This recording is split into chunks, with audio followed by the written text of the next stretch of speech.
Born as slaves, two young boys named Shin and Hyo aspire to be the greatest generals on Earth and fight as soldiers to change their fate. They work for an old man in a small village in Chin State. Every day, they practice their swordsmanship rigorously in hopes that one day they can finally escape the life of a slave. Their hard work slowly pays off, and by the time they reach adulthood, they've already acquired exceptional swordsmanship. One day, one of the king's ministers, Sho Bun-kun, finds them practicing in a forest and asks where they learned such promising skills.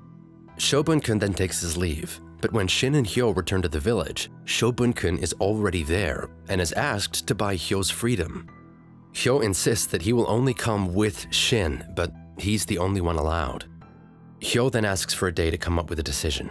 At night, Hyo bids farewell to Shin, who promises he will catch up soon. Days pass, and Shin continues practicing in hopes that someday he will meet Hyo again as generals. However, Shin wakes up in the middle of the night only to find the heavily wounded Hyo in the shed's doorstep. Hyo reveals that the king's brother, Saekyo, has started a rebellion and has sent someone to kill the king. Saekyo's soldiers are after him and will arrive any minute. Hyo hands over a map to Shin and tells him to go to another village, entrusting everything to him. In his dying breath, Hyo tells Shin he will always be with him, and together, they will conquer the world. Shin is devastated and swears to avenge Hyo, but he faithfully abides by Hyo's request. With Hyo's sword, he sets out to fulfill his promise. As soon as Shin leaves, the soldiers arrive, who then discover that they were after the fake king. Turns out, Hyo was used as a double to protect the real king. Meanwhile, Shin encounters a group of bandits who demand he hand over the sword to them. Shin has no time to waste, so he makes quick work of them. Soon, he arrives at a small shed where he meets someone who looks exactly like Hyo, the king of Chin, Ace. Before Ace can explain, he senses the presence of the assassin who killed Hyo. The assassin mentions a double, and that's when Shin realizes that Hyo has died in Ace's place.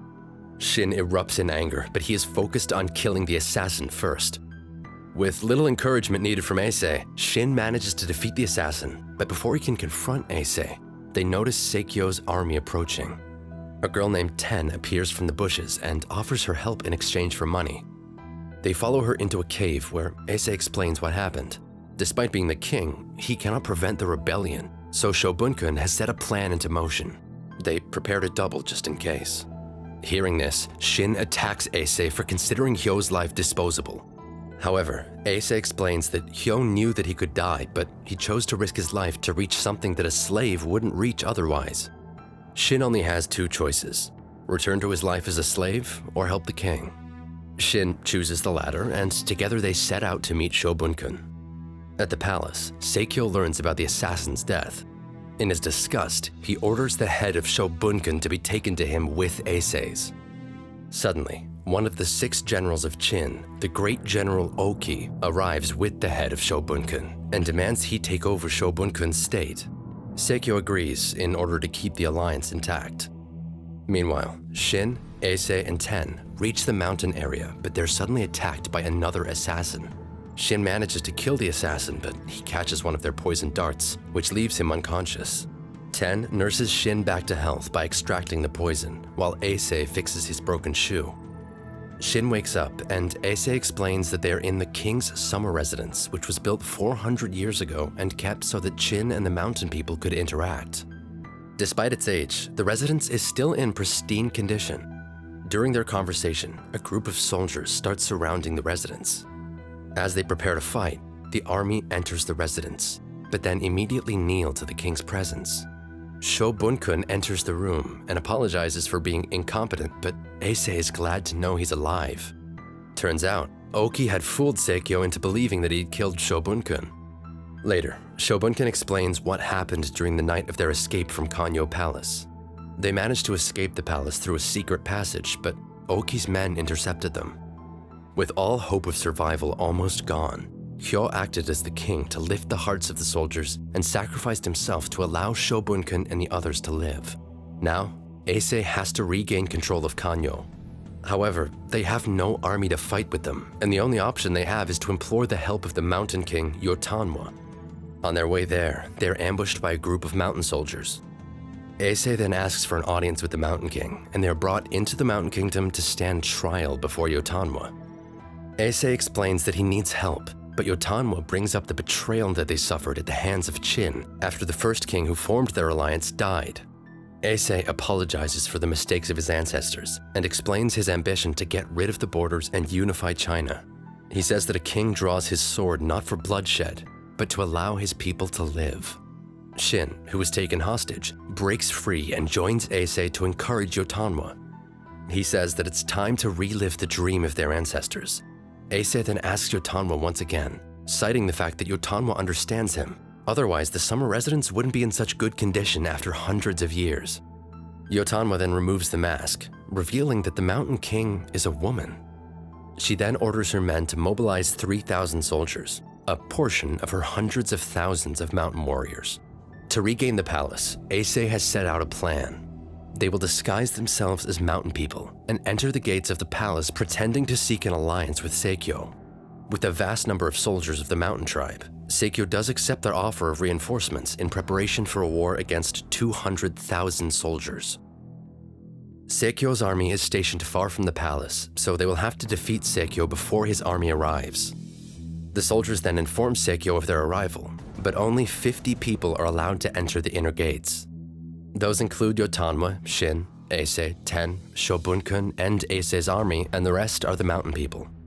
Before they enter the king's domain, they are demanded to lay out their arms, but Yotanwa refuses to do so, citing Qin's betrayal to her people. Chancellor Ketsu reluctantly agrees. As the palace's gates near the secret passage opens, Eisei draws first blood and reveals himself, marking the beginning of the battle for the throne. Qin, Ten, Heki, one of Eisei's soldiers, along with a few of the mountain people, enter the secret passage to ambush Seikyo while Eisei, Yotanwa, and the others fight Seikyo's army. However, they are intercepted by a group of soldiers led by General Saji, who immediately leaves when he learns that Eisei is not with them, leaving them to the mercy of his soldiers. After defeating most of them, a gigantic creature appears and easily overpowers them. But with determination, Qin manages to kill it with a powerful strike to the head. Afterward, Qin and the squad enter the throne room to ambush Seikyo, who appears relaxed as he calls for General Saji to eliminate them. The mountain people attack, but Saji showcases his exceptional skills and defeats them with ease. Now, Qin decides to fight Saji in a duel. Saji looks almost invincible with his swordsmanship, forcing Qin into a disadvantage.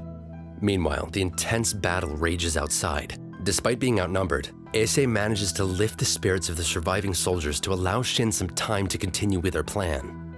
He tells them to keep going and fight for victory.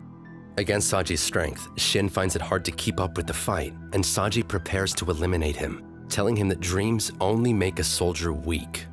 A soldier who dreams ends up getting killed first in a battle.